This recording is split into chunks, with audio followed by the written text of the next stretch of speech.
लेकिन चूंकि वक्त के दामन में गुंजाइश बेहद कम है। मेरे प्यारों, ये जो मदारिस है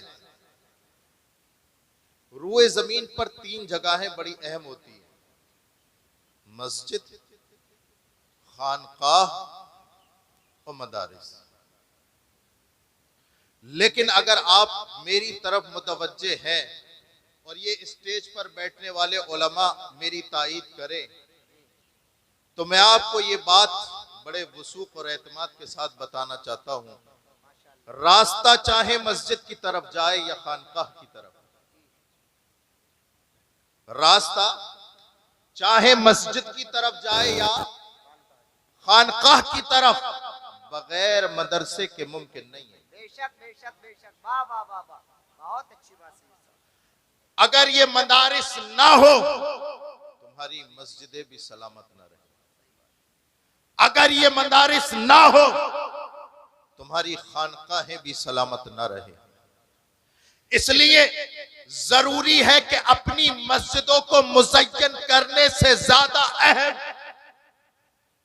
वक्त के तनाजुर में उससे भी ज्यादा अहम वक्त की जरूरत है कि आप अपनी तवज्जो खानकाह और मसाजिद से ज्यादा मदारिस की तरफ लगा दीजिए। सच्ची बात है, सच्ची बात है, वाह वाह वाह। वरना याद रखें, आपने मस्जिद के अंदर राजस्थान से मंगाया हुआ मार्बल लगा दिया।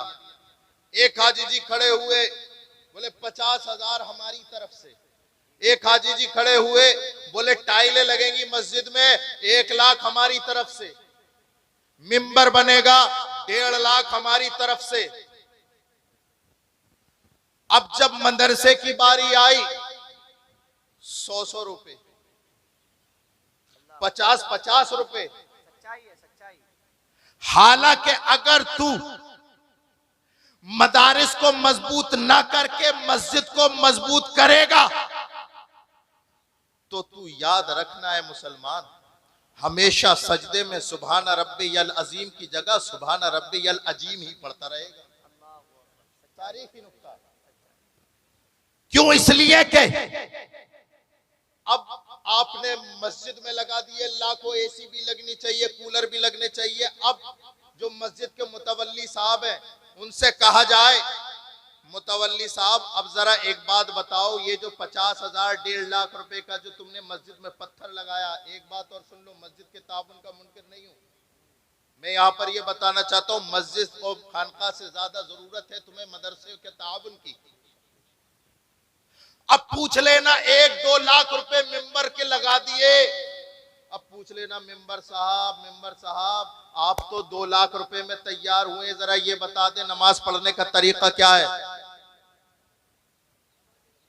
आप 3-4 लाख रुपए लगा करके मार्बल बिछा दें और कहें भाई तुम तो राजस्थान से आए हो, पत्थर साहब ये बता दो कि वो उन मुफसदाते नमाज का जिक्र बता दो, यानी वो उन बातों को बता दो जिनसे नमाज खत्म हो जाती है, तो क्या तुम्हारा पत्थर बताएगा?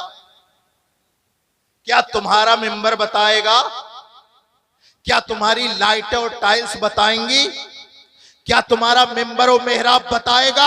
अगर ये बातें रब रसूल की बातें, मुस्तफा की शरीयत की बातें अगर कोई बता सकता है तो वो मदरसे से फारिग होने वाला तालिब इल्म ही बताएगा। इसलिए जरूरी है अपने मदरसों को मजबूत कर बनाओ, वरना याद रखो अगर तुम मदरसे की तरफ मुतवज्जे नहीं हुए तो कोई और मुतवज्जे हो जाएगा, और एक वक्त ऐसा आएगा कि ना तुम्हारे लिए तुम्हारे मदरसे सलामत बचेंगे, ना नमाजें पढ़ने के लिए मसाजिद और ना खानकाहें।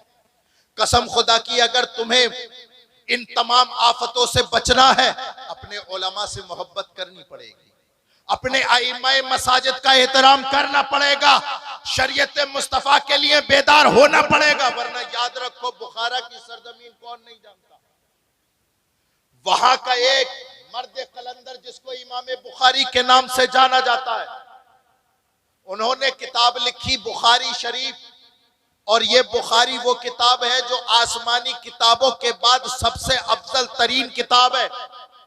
इतनी बड़ी किताब का लेखक राइटर रहने वाला बुखारा की सरजमीन पर, कसम खुदा की उसके इस दुनिया से चले जाने के बाद ये वक्त आ गया, आज बुखारा की सरजमीन पर जाके देखो मुस्तफा की शरीयत का एक आलिम भी मौजूद नहीं। वजह पूछी बात क्या है कि इतनी बड़ी सरजमीन, कुरान, तौरात, इंजील, जबूर, इन चारों किताबों के बाद अफजल तरीन किताब लिखने वाला, उसी सरजमीन की पैदावार, आज उसी सरजमीन पर कोई आलिम मौजूद नहीं। पूछा गया वजह क्या है, बताया गया यहां से मुस्तफा जाने रहमत की दरसगाहें निकाल दी गई, मदरसों को खत्म कर दिया गया। अरे जब मदरसे खत्म हुए, उलमा भी तकरीरें तो बहुत सुनते हो मेरे प्यारों जी, बराही के मुसलमानों, ये चुटकुलेबाजी खत्म करो और जिस काम के लिए अल्लाह ने तुम्हें पैदा किया है उस काम की तरफ आ जाओ। ये कसम खुदा की, ये लाखों रुपए का तुम्हारा ये तमाम इंतजाम अगर तुमने इस कान से सुना, इस कान से निकाल दिया, यहां पर बैठने वाले की बातें इधर सुनी, इधर को निकाल दी, कसम खुदा की बेकार है। बात तो यह है कि जलसे रसूल में आए इंसान लापरवाह बन करके, लेकिन जब रब रसूल की बातें सुने, उलमा की तकरीर सुने, तो फिर जिम्मेदार शख्स बन करके उठे। आए बेनमाजी बन करके, उठे तो नमाजी बनकर, आए झूठ बोलता हुआ, लेकिन उठे तो सच का अलमबरदार बन करके जाए। अगर तुम्हारी महफिलें इस बात की जमानत है, अगर तुम्हारी महफिलें इस बात की जामिन है, तो यकीनन आपकी महफिलें जो है कारामद है, उससे तुम्हें फैज मिलेगा। लेकिन अगर तुमने खाली चुटकुले सुनने में सब निकाल दिया, हंसी मजाक में सब निकाल दिया, तुम नहीं जानते तुम कितने खतरनाक दहाने पे खड़े हो, तुम नहीं जानते तुम कितनी तेज तलवार की धार पर तुम्हारा पैर आने वाला है। वक्त की नजाकत को समझो, अपने मदरसों को मजबूत करो, उलमा को मजबूत करो, इसलिए कि ये कौम बर्बादी के दहाने पर है। और जब कौम बर्बाद होती है तो उसकी बर्बादी की जंगें मैदान जंग में नहीं, मदरसे की फटी हुई चटाई पे लड़ी जाती है। मदरसे की फटी हुई चटाई पर कौम की फलाह व बहबूद की जंगें लड़ी जाती है। अगर उलमा से दूर हो गए, अगर तुमने अपने बच्चों को एजुकेशन से दूर कर दिया, शिक्षा और तालीम से दूर कर दिया, और लोग तो यही चाहते हैं कि ये अनपढ़ ही रहे, ये दोयम दर्जे के बने रहे, इनकी बात कोई सुनने वाला ना हो। मेरे प्यारो, क्या तुम यही चाहोगे? क्या तुम दुनिया में इसीलिए आए हो? अरे कुरान तो कहता है अंतुमुल आलौना इन कुंतुम मोमिनीन, सरबलंदी तो तुम्हारी दहलीज पर आ जाएगी, शर्त यह है कि तुम मोमिन बन जाओ। मोमिन बन जाओ। कैसे बनोगे मोमिन? अपनी औलाद को जाहिल रखोगे, मोमिन बन जाओगे। और जहां तक तालीम की बात आती है तो देखो, इतने लोग बैठे हैं यहां पर, इतने लोग बैठे हैं यहां पर, जरा ये बताएं कि किसका बेटा आलिम दीन है? खड़ा करें हाथ। एक है, कोई दूसरा? दो है, कोई तीसरा? जरा गौर करो, आप कर क्या रहे हो? इतने बड़े मजमे में 3 या 4 की हैसियत कुछ नहीं होती। क्या तुम्हें अपने नबी की वसीयतें याद नहीं? बाप दादाओं की वसीयतें तो बहुत याद है। हमारे अब्बा गए थे तो ये मरे थे तो ये कह के मरे थे, हमारे दादा मरे थे तो ये कह के मरे थे। ए बराही के गजूर मुसलमान, तूने अपने नबी का कलमा पढ़ा है? जरा किसी आलिम का हाथ पकड़ के, इमाम मस्जिद का हाथ पकड़ के, मदरसे के मुदर्रिस का हाथ पकड़ के, किसी आलिम दीन का हाथ पकड़ के जरा ये तो पूछ, ए इमाम साहब, ए आलिम साहब, जरा ये तो बताएं, जब मेरे नबी इस दुनिया से जा रहे थे तो हमारे लिए क्या वसीयत करके गए थे? तो ये मुस्तफा जाने रहमत की शरीयत के आलिम, अल्लाहु अकबर कबीरा, तुम्हारे घर जा करके बताएंगे कि ओ लोगों सुनो, बराही के गयूर मुसलमान सुन, जब तुम्हारा नबी इस दुनिया से जा रहा था तो तुम्हारे लिए 4 वसीयतें करके गया था। पहली वसीयत उख्तू आलिमन और मुतअल्लिमन और मुस्तमिअन और मुहिब्बन। तुम्हारा नबी तुमसे 4 वसीयतें करके गया था। बराही के मुसलमान अगर कुछ बनना चाहे, अपने नबी की पहली वसीयत सुन। मेरे नबी ने फरमाया अगर कुछ बनना चाहे तो मेरी शरीयत का आलिम बन। अगर बनना चाहे कुछ तो मेरी शरीयत का। अब ये बताओ अपने नबी की इस वसीयत पर कितने लोगों ने अमल किया?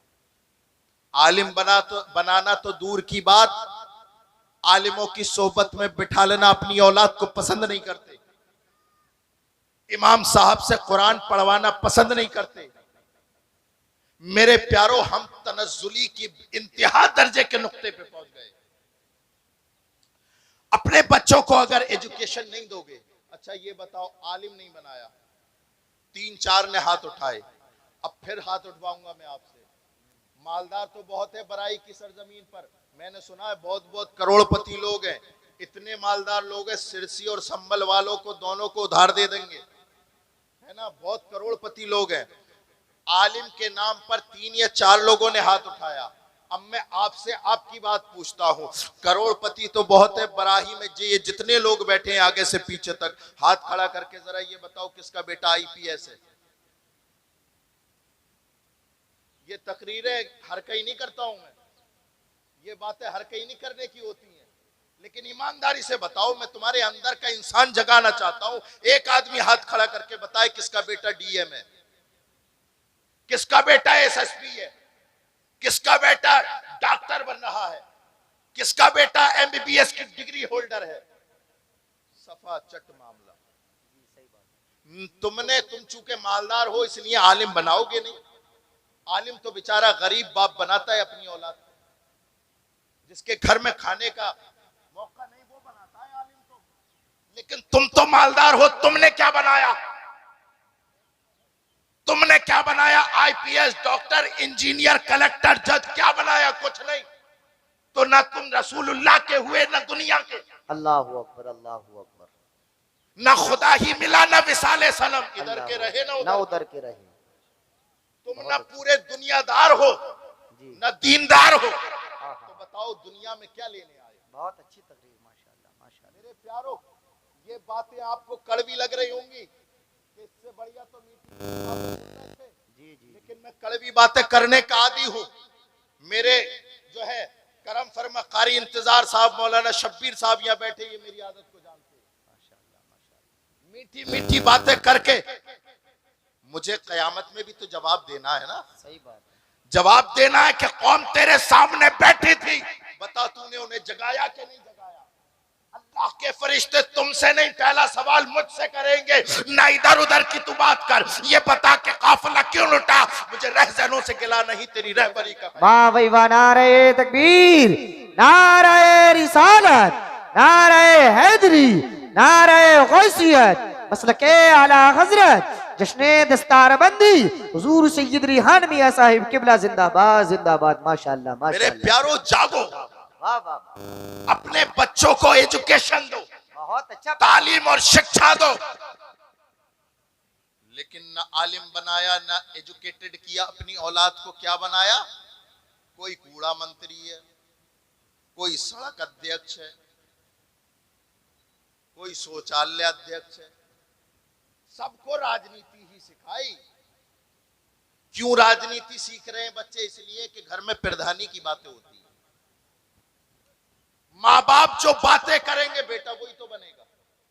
घर में तुम MP MLA की बातें करोगे तो तुम्हारी औलाद इसी की तरफ जाएगी। लेकिन जब तुम अपने घरों में एजुकेशन की बातें करोगे, जब अपने घरों में तालीम रसूल की बात करोगे, जब तुम घर में हयात सहाबा पर गुफ्तगू करोगे, जब तुम अपने घरों में अहले बैत की फजीलत पर बातें करोगे, जब तुम उन्हें बताओगे देख हजरत उमर फारूक की अदालत का आलम ये था, उस्मान गनी की सखावत का आलम ये था, मौलाए कायनात की शुजाअत का आलम ये था, इमाम हसन के हिल्म बुर्दबारी का आलम ये था, इमाम हुसैन की शहादत का आलम ये था, तो फिर तुम्हारे घरों में अल्लाह अकबर ये MP MLA पैदा नहीं बेशक गुलामे अहले बैत और गुलामे सहाबा बनकर के। बेशक, सुभान अल्लाह सुभान अल्लाह सुभान अल्लाह। बेशक, वरना याद रखो सुबह को पूछेंगे तुमसे जो नहीं आए थे कि क्या हुआ। बोले तकरीर तो बहुत बढ़िया हुई। बोले कुछ समझे, कुछ सबक मिला? बोले ये नहीं पता। कहां गए? कहीं नहीं। क्या लाए? कुछ नहीं। या आप 1 बजने वाला है या बज चुका होगा। यहां पर बैठना करामत करो और अपने खाने पीने कम करो। देखो ना मुसलमानों का अगर बायोडाटा निकाल लिया जाए